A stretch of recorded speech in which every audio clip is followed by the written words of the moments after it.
G'day and welcome back to yet another episode of Tomo's Tune-Ups. On this episode we are going to be removing the engine out of IGS. Now one of the first things I like to do upon removal of the engine is remove the wheels. Upon removing the wheels I'm also checking brakes and suspension components, seeing if there's any movement in the front wheel bearings or ball joints. Once you've done that, then put the vehicle on axle stands and then proceed to drain both the coolant and the engine oil. So once those have been drained, you can then start removing everything that attaches the engine to the body and anything else in between. So all the wiring, the exhaust, the fuel, the ignition system, absolutely everything. Once we removed the radiator out of the car, we found that it's not only a couple of years old, and by that I mean it's about 5. We actually found that it was leaking from the bottom tank. So I've got a new one of those coming, and they're quite easy to obtain, especially from eBay. Now when removing an engine, it is advised, well I certainly advise anyway, especially on a classic Mini, remove as many things as you possibly can and just take the engine assembly out as it sits. Otherwise you will find that things will start to get caught, you won't be able to remove it, you're going to have a hard time doing so. And in a minute you'll start to see some of the things I remove. Now here I'm removing the radiator fan, the belt, leaving the crank pulley on, disconnecting the alternator, removing the spark plug wires, and then starting to remove the ignition coil. Now a really good Tomo's tech tip here is to grab your phone and take photos of things as you remove them. Not so much how things go, but just the correct layout in which wiring goes, for instance, which way the spark plug leads go, and to what cylinders. These will really help you out down the track. Now one of the things here that I had to remove was the oil feed pipe from the oil pressure switch all the way through to the oil pressure gauge. It actually broke here, and it's a good thing that it broke because we're actually replacing it, because the fitting was so old and it was just quite brittle. Once I started to turn it, it then decided, bang, see you later. Now the funny thing about removing that grill was it was held on by some of the biggest bolts I've seen on a classic Mini. Now you don't really need that, you only need a couple of tech screws if that, or self tappers, and then she should be able to come off. Now removing the engine out of a round nose is significantly more different and probably a little bit harder in a way to remove it compared to a Leyland Mini Clubman. The reason for that is when you remove the Leyland Mini Clubman grille, you can then remove the support panel between the headlights. On a Morris Mini, a round nose, you find that it makes it a little bit harder. Now you can still do it, but like I said before, remove the most possible things that you can in order to be able to get the engine out. Otherwise you'll find it'll be super difficult. I had to remove the bonnet here as well because it did make it significantly easier, and most Minis that I pull apart I generally remove the bonnet from. Now all the lifting tools you can buy from not only Super Cheap Auto but the most specific tools from Minisport. This engine took me quite some time to be able to remove, and it took some caressing just because of how tight it was, but once we got it out we then mounted it to the engine adapter plate, and then we can start mounting the engine to the engine stand and then start the removal process. So let's get to it.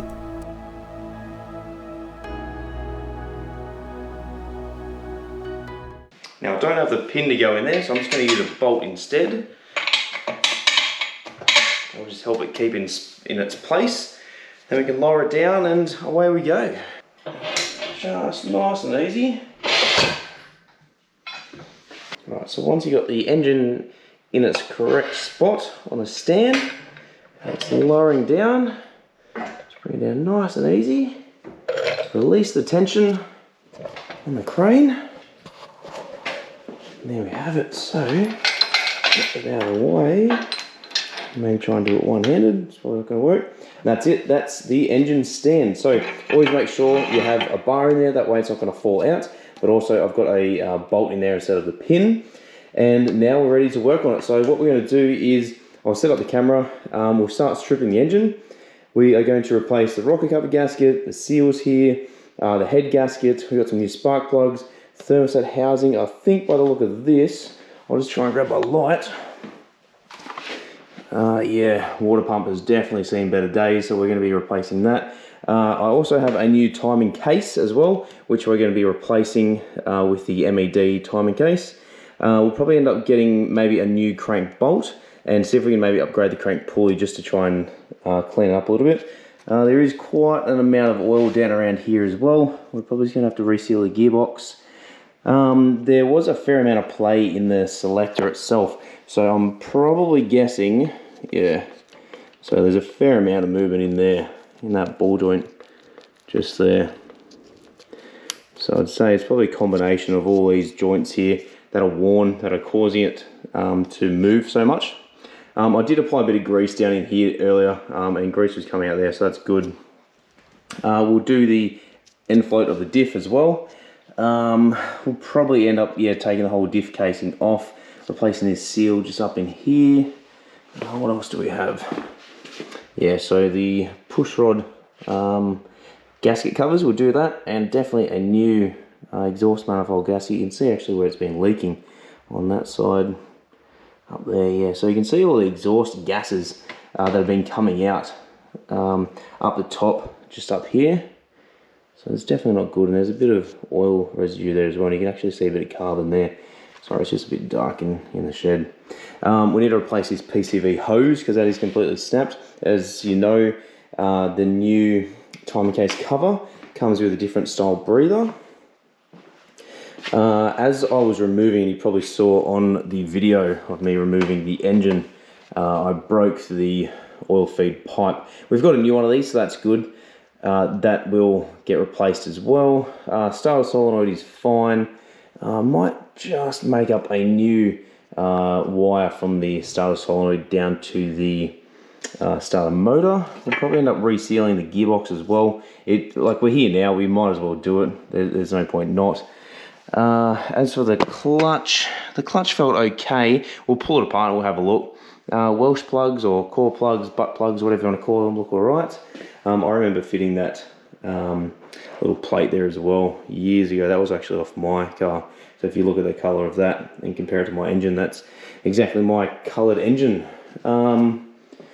Yeah, so that's pretty much it. That's the engine in a nutshell. So let's get to work and get this thing pulled apart. Right, so before we get started, Tomo's tech tip is if you're using a magnetic tray, make sure you always give it a clean before you use it. That'll just make sure that everything in there is nice and clean, there's no debris, nothing's going to go back into the engine or into any vital components that's going to cause internal damage to the engine.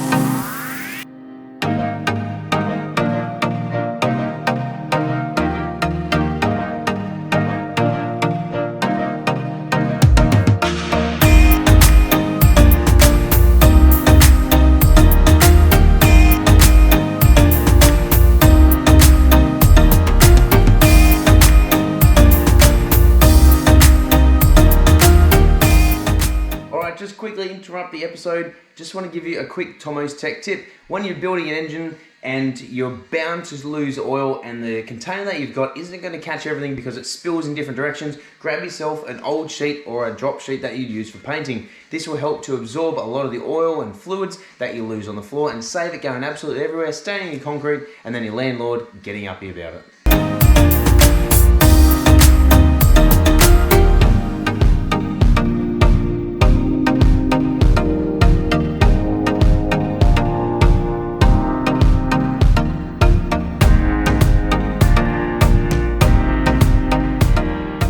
So as you can see, we are stripping the gearbox. So what I'm actually going to do now is clean up the diff mating surfaces. I'm going to remount the diff, shim the diff, get it all cleaned up, and then reassemble that completely, replace the selector shaft seal just here, and do anything else that needs to be done on the side there. The side diff seals as well, I'll replace those. They might even be worthwhile doing while they're in the car, so I can probably show you guys how to do that. Well, not in the car, but when it's attached.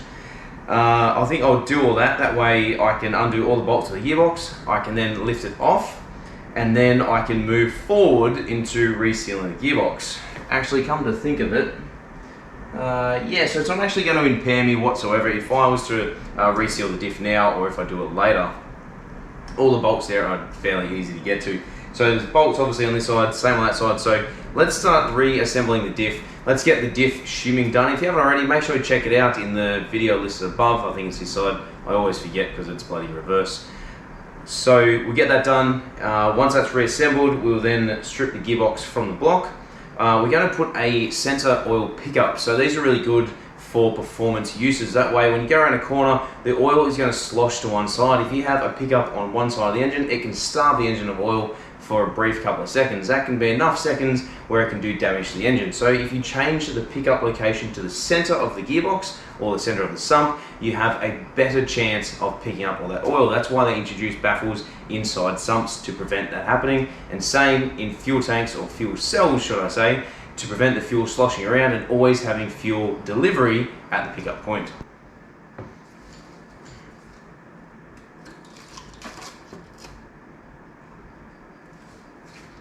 Alright, box is out and off. Stick that on my crate for now. Alright, let's grab the camera, jump down and have a look inside the engine. Alright, so at time of filming, this shed is scorching hot. Alright, so let's just have a bit of a look down here. Okay. There's a bit of wear on the camshaft if you have a look closely down there. It looks fairly normal. There's a little bit of coolant on the back of that piston, but that's just because I've flipped the engine upside down. There's not much there. I should be right just to clean that out with a bit of brake cleaner and a bit of compressed air. Other than that, they all look pretty good.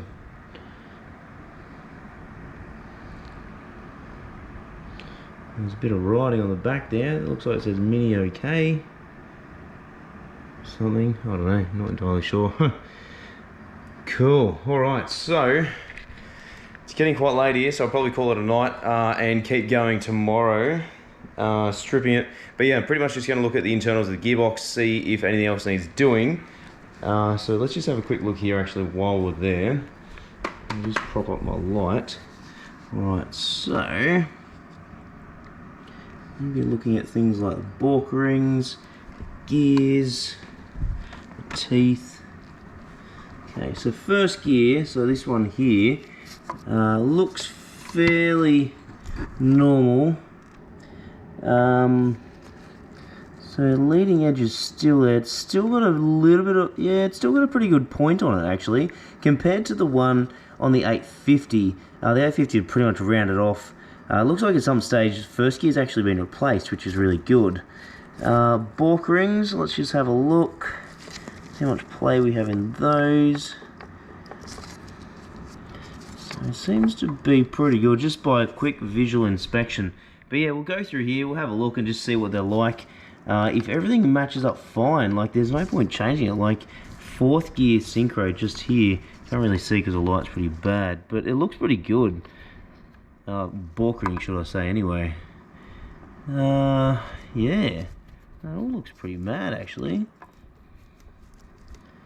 Yeah, I'm pretty happy with it, to be honest. I'll ring the customer and just find out. There's a bit of slop down in there, so you can see down here. Sorry, I'll just bring the light over just so you can see. So that selector there, there's a bit of movement there. That's going to create a bit of slop, engaging and disengaging gears. And we'll check this one as well for first and second. Oop, trying to just hold the camera and that. Yeah, okay. Oh, that one's got heaps. Look at that. Friggin' heaps. It's like the bloody 850 all over again. You might even be able to see a little bit better down in here. Nah, probably can't. But anyway, there is slop there, so that's going to cause engagement issues. So what we might do is, yeah, have a chat with Kyle, see what he wants to do, run it by him. These are sort of things that you want to be checking when you're pulling apart a classic Mini. Looking at everything in the gearbox, everything from synchros, excuse me, synchros all the way through to gears, bearings, dog teeth, engagement, absolutely everything. Selector forks, in this case, because it's really going to be crucial now that you fix it rather than do it later. If you do it later, it's going to cost you an arm and a leg because you got to pull all this back apart. And the thing about separating a gearbox from a classic Mini is you can't just pull the gearbox off, from the engine. You have to strip everything off to get it, obviously other than the cylinder head, but yeah, it is a pretty big job. So look, that'll pretty much wrap it up for this episode. I might jump onto it again tomorrow, and we'll do a little bit more filming. We'll check it out, we'll have a look further into the gearbox, see what we find, and then we can go from there. So if this episode is long, I do apologise, but a lot of it is going to be, or has been, time-lapse video, so that just helps speed up things. A lot of this you've already seen in other videos that I've done, but if you haven't already, make sure to check it out in the link in the description above. Guys, like always, stay COVID safe. We'll see you right here on another episode of Tomo's Tune-Ups.